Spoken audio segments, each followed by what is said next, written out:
Deputada, como vai? Tranquila? Tudo na paz? Procurando manter o equilíbrio e a paz nesse momento de muita turbulência. Nossa. A verdade é essa. Bom, mas agora não tem mais problema previdenciário o país, né? Claro que tem. Será? Mas diz que... Agora que o problema se acerra, eu escutava você falando agora. Antes de tudo, deixa eu dizer um bom dia, né? Bom dia a todas as pessoas que estão nos ouvindo. Pois não, Érica? Já está conosco o vereador Eduardo Suplicy. Ah, bom, é vereador. Para mim, ele é sempre senador. Pode cumprimentá-lo, ele é sempre senador. Caríssimo senador Eduardo Suplicy, como vai?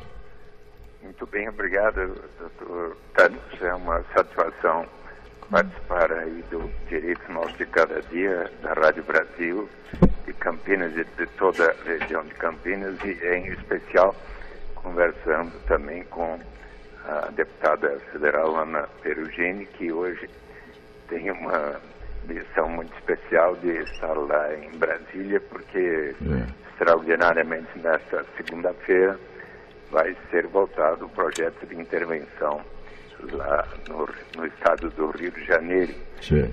Mas eu estava muito feliz hoje, estou feliz por ter sido convidado para hoje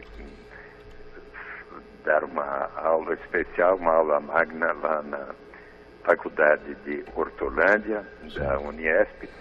E a palestra seria junto com a Ana Perugini, mas ela vai precisar seguir... Ir para Brasília correndo para fazer um voto lá. Exato. Contra... Eu fui de uma grosseria sem precedentes, porque eu cortei a Ana Perugini, né, e fui direto ao senhor. Então o senhor me perdoa, deixa eu dar a palavra para ela aqui, tá, para ver se eu me... enfim, resgato alguma poeira da minha educação aqui com ela. Ele é sempre um lorde, sempre um lorde. Eu estava mandando um beijo, né? Um beijo para os nossos ouvintes, agradecendo mais uma vez a oportunidade, à Rádio Brasil, nosso direito de cada dia, né? Ao Dr. Thanos, grande companheiro, uma pessoa de muita responsabilidade, e o programa aqui é de alto alcance e também de uma grande responsabilidade social e de formação nesse momento de turbulência que nós estamos vivendo. De golpe, na verdade, de golpe, porque nós dois somos profissionais do direito, não estamos. É verdade. Nós somos filhos da PUC, né? Filhos da PUC aqui em Campinas. E eu me Você é bem mais nova do que eu, né? Eu me perguntava, nós somos de tempos áureos na PUC. Os bons tempos, né? E eu me perguntava, assim que eu tomei posse na Câmara Federal, o que havia acontecido com os princípios do direito e as cláusulas pétreas da Constituição Federal, né? Que nós precisamos de guardar. E pensava no meu juramento, né? No meu juramento, no dia da posse, quando primeiro eu tomei a decisão de não ir na segunda-feira para Brasília, né? Porque não era o projeto em pauta, não era a votação do decreto de intervenção no Rio de Janeiro. Depois foi suspenso, eu já havia decidido que eu iria ficar, porque nós deputados, senadores, né? Vereadores, nós não trabalhamos só dentro do espaço das câmaras, né? Ou do Senado. Nós trabalhamos principalmente no dia a dia com o nosso povo, porque nós somos representantes da população, né? E eu falei, não, eu vou ficar para que nós possamos fazer juntos a aula com o nosso companheiro e nosso sempre senador Eduardo Suplicy. Quando foi pautado o decreto de intervenção no Rio de Janeiro. E eu comentava já, ouvindo sempre as sábias palavras do Dr. Thanos, que eu não tenho como ser a favor, apesar de sentir a dor de quem vive no Rio de Janeiro, conheço o Rio de Janeiro, passei uma boa fase de minha vida com o Betinho no Rio de Janeiro, em reclusão, no mosteiro, aprendendo lá em Santa Teresa, né? Conheço de passeio, conheço de amigos que eu tenho no Rio de Janeiro, mas o que está sendo feito no Rio de Janeiro não é para resolver o problema da segurança no Rio de Janeiro, que já é de longa data, né?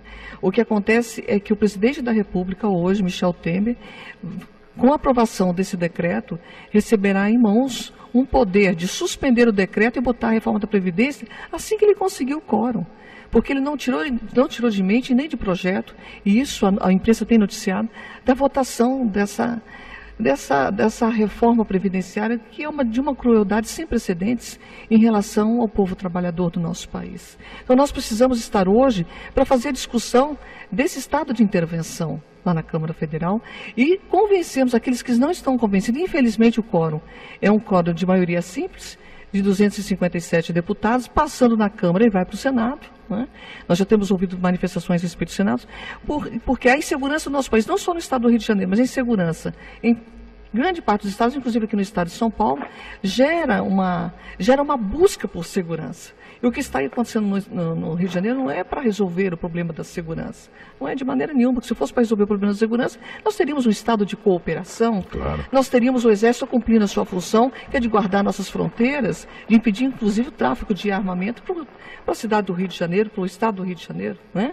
Então, nós precisamos de estudar com muito carinho, porque nós estamos tratando da vida das pessoas e nos custou muito caro o processo de redemocratização no nosso país para que medidas arbitrárias sejam tomadas assoladamente. Né? E sem ouvir, de fato, aqueles que são especialistas no assunto. Eu já ouvi muitas críticas em relação ao Ministério que vem tratando o sistema prisional como algo a ser resolvido, né, a toque de caixa, quando nós sabemos que nós precisamos de fazer uma grande revolução no nosso país, promovendo a igualdade entre todos nós, com igualdade de oportunidades para ir estudar, para morar, né, para trabalhar, que isso vem sendo tirado desde que Michel Temer assumiu com a retirada dos direitos trabalhistas. Caríssimo senador, agora vereador, mas a gente pode chamar de senador Por porque favor, é o cargo maior, né? A função Isso. maior, né? E vai ser nosso Então, senador novamente, se Deus quiser, porque nós vamos trabalhar para isso. Caríssimo Eduardo Suplicy, qual é a sua visão sobre essa intervenção? Antes, deixa eu só fazer um parênteses aqui, porque eu, há tempos atrás, eu falei, quando encontrar com o Suplicy, eu vou fazer uma homenagem a ele, porque houve uma desocupação em São Paulo, nem me lembro qual, você deve lembrar, mas você deitou no chão e foi retirado pela Guarda Municipal, Polícia Militar, não sei quem tirou. Pela Polícia Militar. Foi a Polícia Militar, né? E aquilo marcou tanto, porque até aquele momento eu entendia o desgaste a que você foi submetido, Suplicy, dentro do próprio Partido dos Trabalhadores, né? Eu me via ali, parece que resgatando alguma coisa perdida, aonde você de repente você já não é nenhum garoto, né? Você enfrentava aquilo com um vigor maravilhoso. Então eu quero fazer essa homenagem, meus respeitos à sua atuação e quero saber da sua participação, da sua opinião sobre a intervenção no Rio de Janeiro. O que você acha? Foi uma boa medida?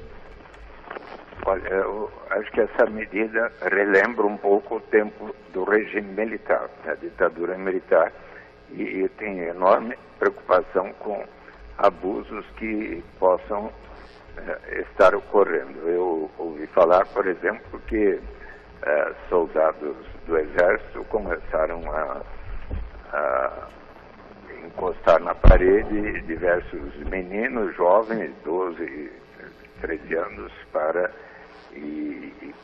fazer revistas como se fossem narcotraficantes. Então, eu acho que eu tenho muito receio de que venhamos a assistir a abusos fortes, inclusive até do ponto de vista da censura, que não tínhamos, porque se for verdade que, pelo que eu li no jornal, que até o vampiro da escola de samba do Tuiuti precisou tirar a faixa presidencial do peito se bem que todos sabiam quem é que o vampiro estava representando, né? Então, eu não sei quem que ele estava representando.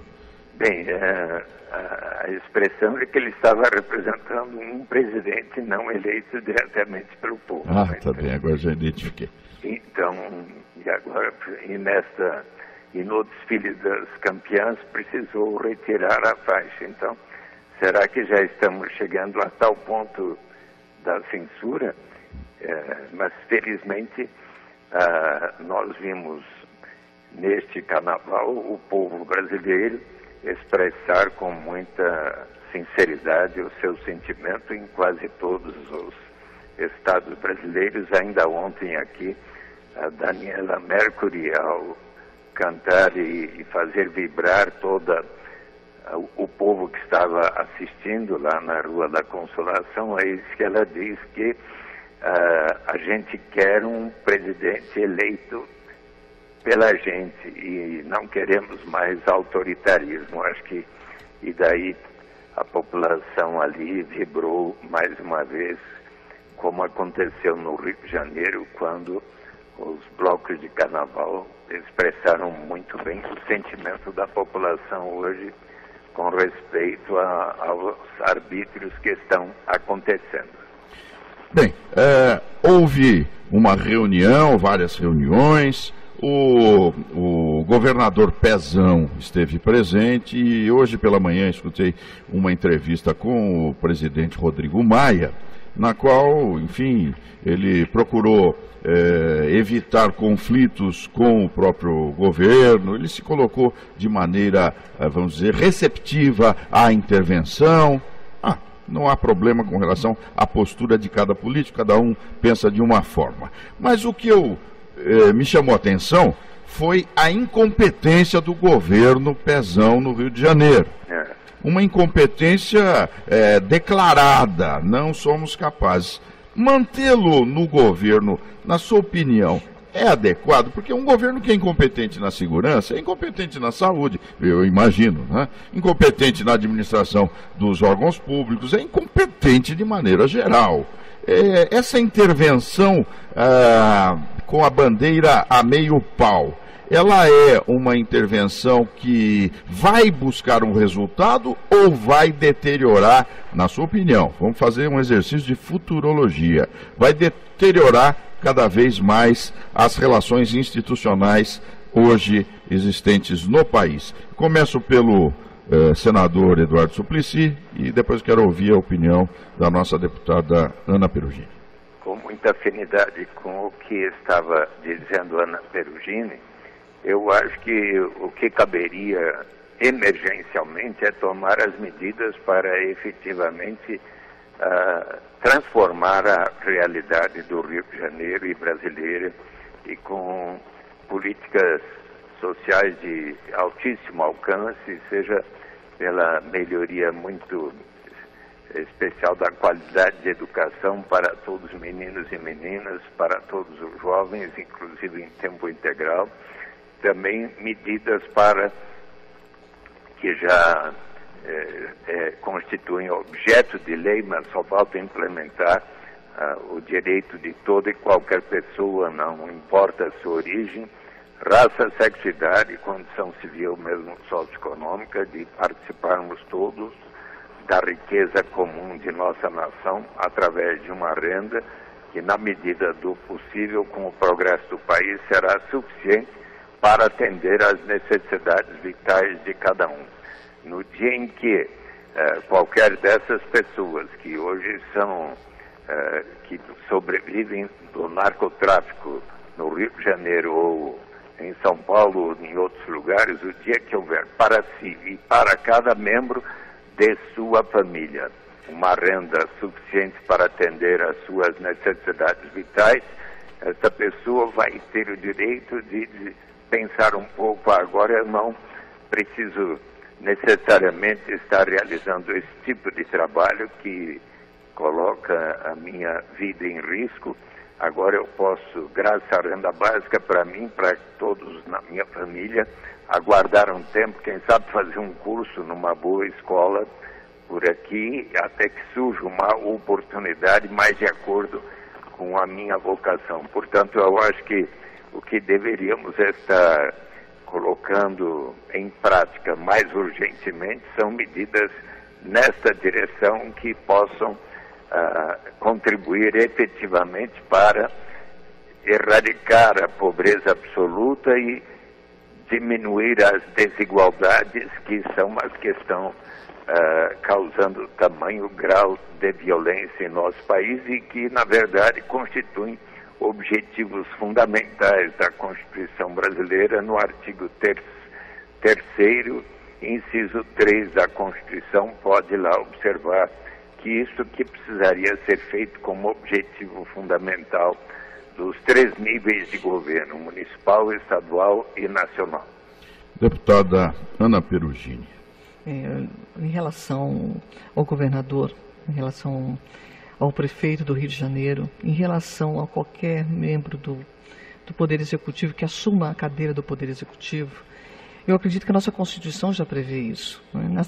Quando se trata dos municípios, nós temos também a Constituição local, nós temos a Constituição estadual, então nós temos a Constituição federal. O que nós precisamos de ter para retirar aquele que está no seu mandato do cargo, nós precisamos ter nós precisamos de que haja, no caso, a previsão que já existe, né, da infração cometida em relação, né, ao cumprimento do seu dever. Né. Eu me preocupo muito com essa, tira e coloca, nós precisamos de ter embasamento legal para que nada seja baseado em relação à nossa vontade. Porque... Mas não acaba sendo, na Câmara, por exemplo, não acaba virando a vontade da maioria. Não deve. E se você tem a maioria, você... Isso é deturpação do poder, desvio de poder. Porque nós precisamos de infringir a regra. Né? Quando nós tivemos o MBL, o Movimento Brasil Livre, ocupando as ruas, né, são chamados vulgarmente dos patos amarelos, pedindo a saída da presidenta Dilma, e a votação da autorização para investigação de um crime que não existia, né, nós ferimos o direito, nós ferimos a Constituição. Né? Isso é desvio de poder, porque houve um conluio para que isso acontecesse. Agora, se nós temos, foi votado agora também em relação a Michel Temer, se ele deveria ser investigado ou não por crime, né? E foi votado que não, que vai esperar ele vai esperar a saída dele da presidência para que ele seja investigado ou não. Né? Então nós temos o suporte da Constituição, e o que nós precisamos para evitar que pessoas assumam o poder, sem ter a condição de assumir esse poder, nós precisamos que a população comece a gostar um pouco mais de política. E desse um pouco mais, e comece a amar esse instrumento que é a política. Esse desamor foi criado, ele foi gerado, ele foi trabalhado para que todas as pessoas se afastem daquilo que é essencial à vida das cidades, à vida da nação, para que aqueles que têm unicamente a vontade de governar e de usufruir de espaços de poder em benefício de si próprio, ocupem esse espaço. Infelizmente, de onde eu vou, se é em chá de mulheres, se é nas escolas, se é em fila de banco, se é dentro do mercado, eu toco nesse assunto. Porque a política é algo essencial. Eu lembro, Thanos, eu tinha 4 anos de idade quando eu gostava de ver o Jornal Nacional. Né? Eu lembro que meu pai e minha mãe desligavam o aparelho de TV. Naquela época, pouca gente tinha aparelho de TV. E os vizinhos assistiam todos juntos e não era o momento de criança ficar na sala, mas eu queria assistir. Né? Então eu acredito que é possível que o amor em relação à política seja gerado, como o desafeto em relação à política também foi gerado, para que nós possamos escolher bons governantes e bons representantes do poder proporcional, que muitas vezes, e tem caído numa deturpação total, né? Não tem, você falou, mas não é em benefício próprio, não é em vontade própria, não deve ser, esse desvio. Né? Eu preciso de trabalhar com aquilo que deve ser. Aliás, mas tem sido. Né? Mas nós precisamos trabalhar com aquilo que deve ser, porque se o Pezão infringiu a Constituição, ele deve ser submetido à Assembleia Legislativa no Rio de Janeiro, para que ela tome a decisão da manutenção ou não. E nós precisamos de trabalhar sempre para que hajam eleições diretas. Aí há toda uma previsão de tempo para que isso aconteça, né? Há toda uma regra na legislação, mas eu acredito que nenhum de nós, em função de discordar ou de concordar com aquilo que está sendo apresentado, pode justificar a permanência ou a saída. Olha o que aconteceu com o movimento para a saída do Collor de Mello. Havia toda uma justificativa. Ontem ainda nós lembrávamos do incentivo que houve para que as pessoas vendessem suas terras, colocassem na poupança, e logo em seguida houve o confisco do quê? Da poupança. Quem é que tem a poupança no nosso país? As pessoas mais pobres, claro. Nós, numa outra reunião no Encontro de Mulheres essa semana, lembramos ainda, no período lá atrás, ainda pensando no período da ditadura e a dívida externa, a nossos pais, nossos avós entregando alianças para pagar a dívida externa. Né? Doe ouro para o Brasil. Doe ouro para o Brasil. Meu avô me deu uma aliança daquelas que você entregava a sua aliança de ouro e recebia uma de latinha. De alumínio, sei lá o que era. Né? Uma senhora que fez parte desse momento, ela inclusive lembrou do barulho que fazia a aliança caindo, né? No recipiente quando ela entregou a aliança. Mas que coisa, o povo brasileiro ele tem esse espírito de salvação, né? E quem acabou pagando? E quem acabou pagando a dívida? Quem acabou pagando o FMI? Acho que ninguém pagou, né? Porque está devendo até hoje. O Lula pagou o FMI. Foi a primeira bandeira nossa. Bom, a senhora tocou no Lula, agora eu tenho que... Ana Perugini, você tem medo de onça? Não, vocês precisam, eu tenho medo de barata, de Não. onça, de cobra, rato. Não tenho medo, Não, tenho medo de onça. peraí. De onça não. Senador Eduardo Suplicy, Pois não. o senhor tem medo de onça? Não, de onça. Não tenho Não? muita convivência com onça. Então, eu vou ter que fazer uma pergunta de onça agora. Toca a onça.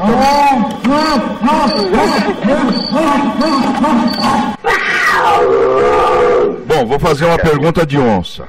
Presidente Lula está inelegível, segundo, inclusive, o ministro Marco Aurélio, tecendo comentários, né? O próprio Fux, né, que assumiu o Tribunal Superior Eleitoral, enfim, condenado, está inelegível pelas regras atuais. Muito bem. O PT passa também por um processo de investigação sério. A Gleisi Hoffmann, agora, com o marido, é notícia a semana passada, essa semana.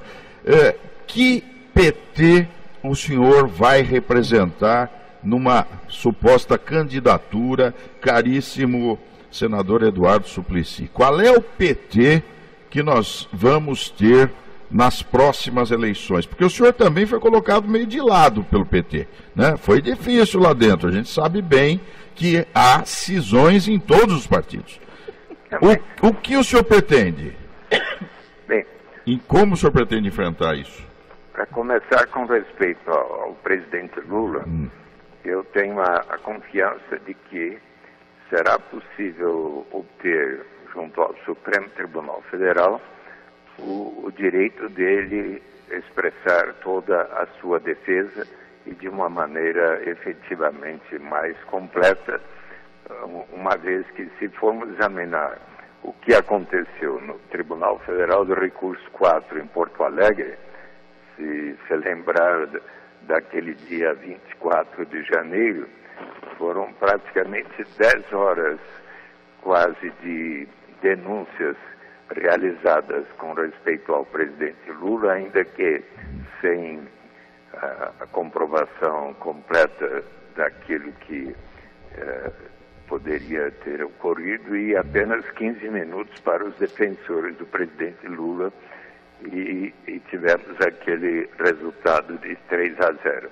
Eu acredito que no Supremo Tribunal Federal se concederá ao presidente Lula o direito completo de defesa, conforme a nossa Constituição assegura, e inclusive acredito que com a capacidade e experiência do ministro Sepúlveda Pertence, que inclusive agora, depois de tantos anos no Supremo Tribunal Federal, e como também todos os cargos que ele ocupou, ele tem uma larga experiência, e o fato de ele ter aceito ser advogado do presidente Lula já constitui um sinal muito forte.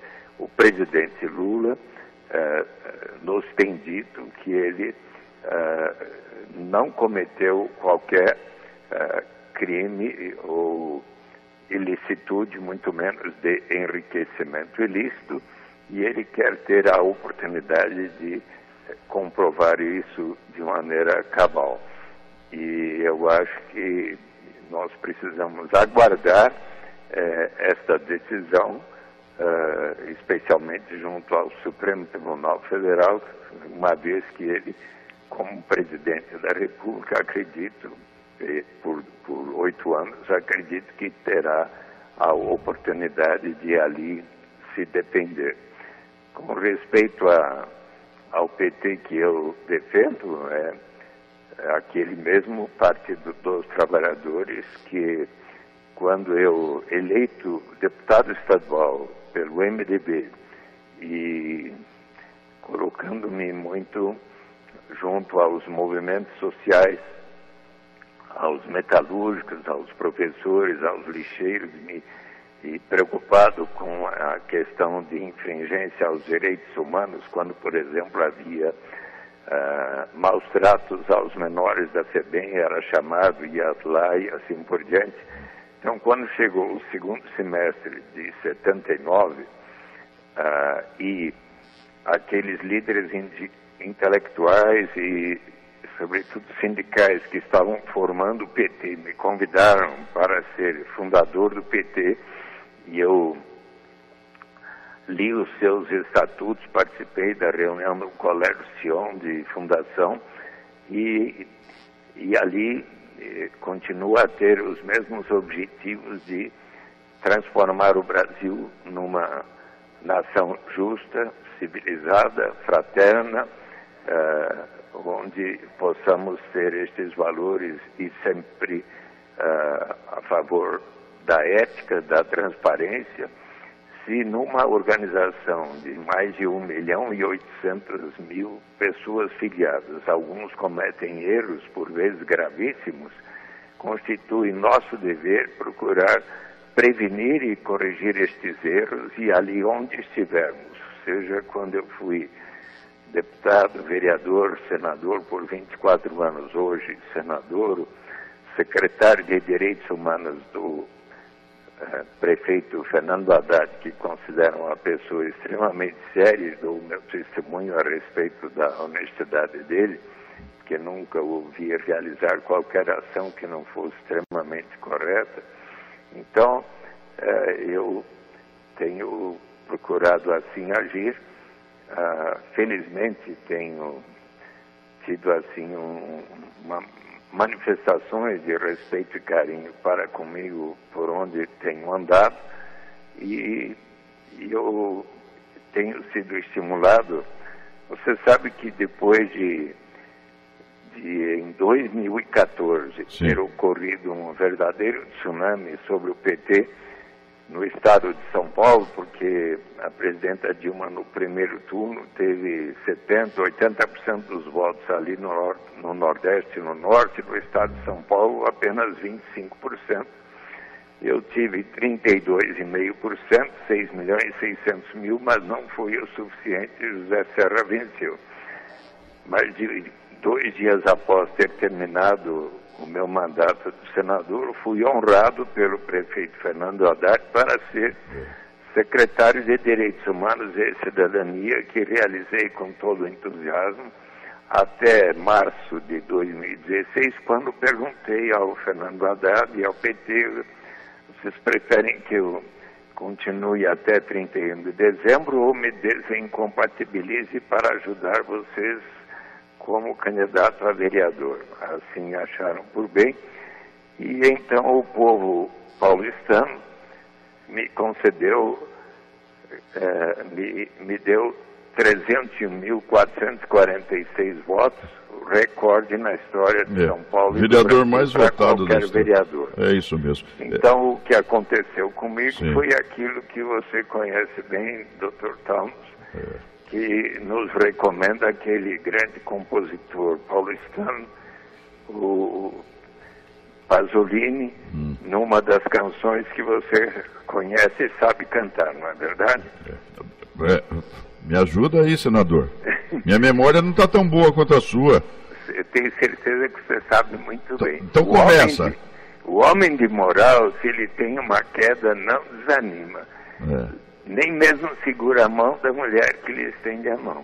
Levanta, sacode a poeira E dá a volta por cima. Não tem dúvida. Foi o que os paulistanos me concederam. E agora estão me estimulando que eu seja novamente candidato ao Senado e eu estou propenso a aceitar. Então tá bom.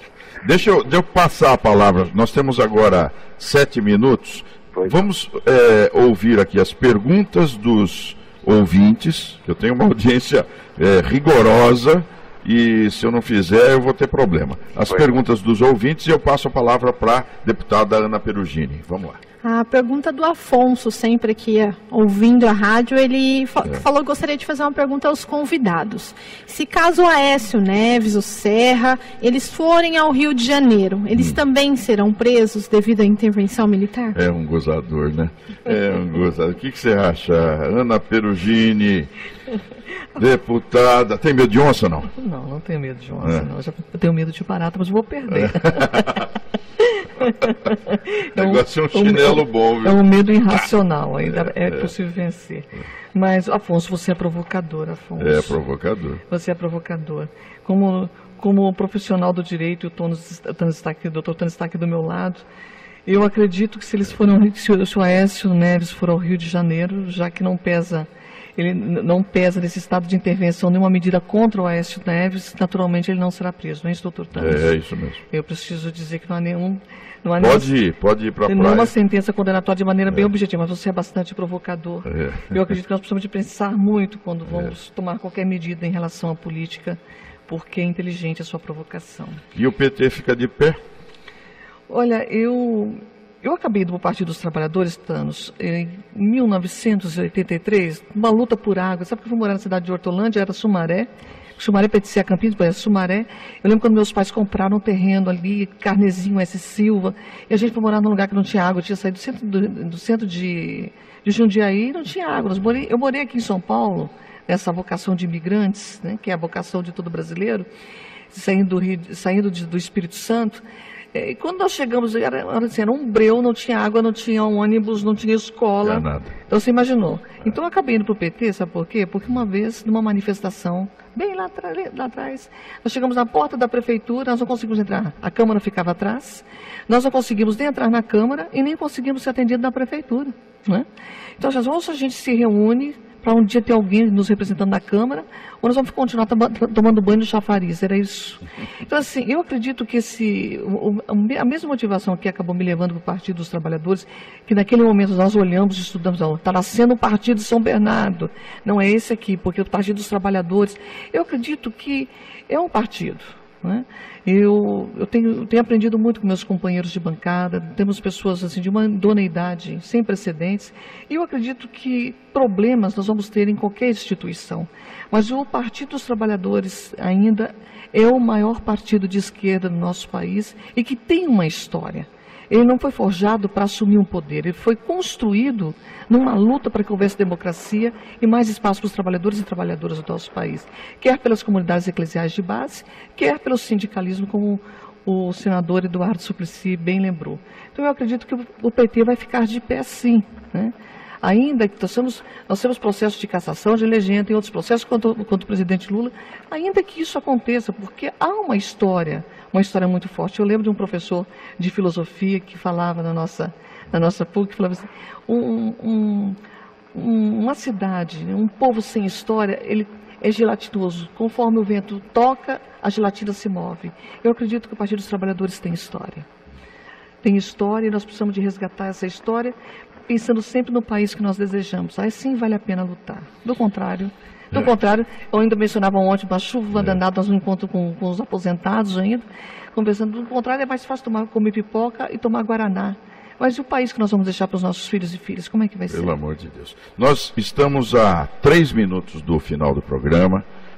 Esse programa entra na rede católica de rádio, então nós temos aí uma audiência praticamente nacional hoje, né?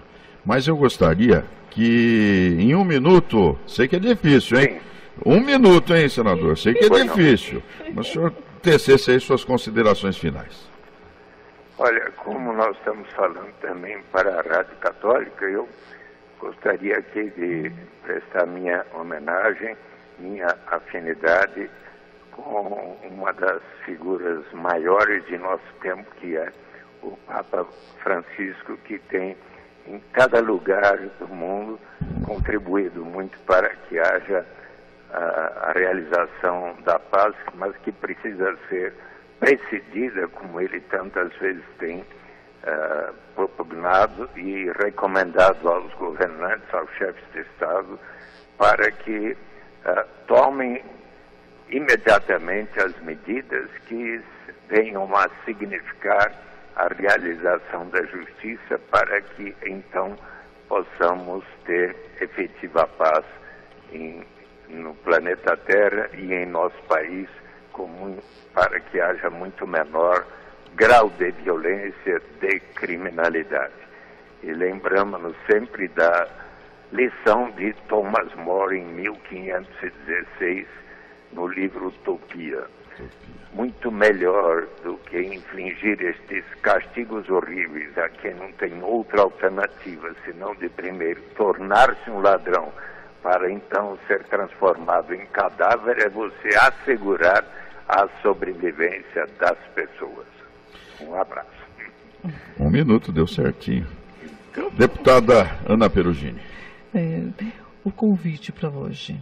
Hoje é dia 19, é dia de mobilização para que nós possamos garantir nosso descanso semanal, férias, né, o nosso 1/3 de vencimentos em relação às férias, para que nós possamos garantir jornada de trabalho digno. Nós temos que caminhar para as 30 horas, para as 40 horas. Nós temos que ter a condição de estudar, não de dormir, né, na sala de aula, exaustos, quando trabalhamos o dia inteiro numa jornada de 44 horas, depois faculdade, ensino médio à noite. Nós precisamos de garantir que nosso povo comece a se mobilizar cada vez mais, porque eu acredito que a democracia, ou para que nós possamos recuperar aquilo que nós já perdemos com a terceirização, o fim da CLT, nós precisamos assegurar a movimentação nas ruas. A outra questão é a reforma da Previdência. Só as ruas vão garantir hoje que nós vençamos hoje no cenário nacional. Então, o nosso grande convite. O senhor se lembrou do Papa Francisco, né? Nosso querido. Aqui tem a imagem de Maria aqui. Ontem as mulheres falaram a respeito de Maria, né? Eu acredito que esse momento é o momento de nós sairmos em defesa dos nossos filhos e filhas onde nós estivermos, para que o nosso país seja a nossa casa, porque hoje o nosso país não está sendo nosso lar. Deputada Ana Perugini, vereador, senador Eduardo Suplicy, muito obrigado pela participação e não dá mais tempo para nada, né? Beijão.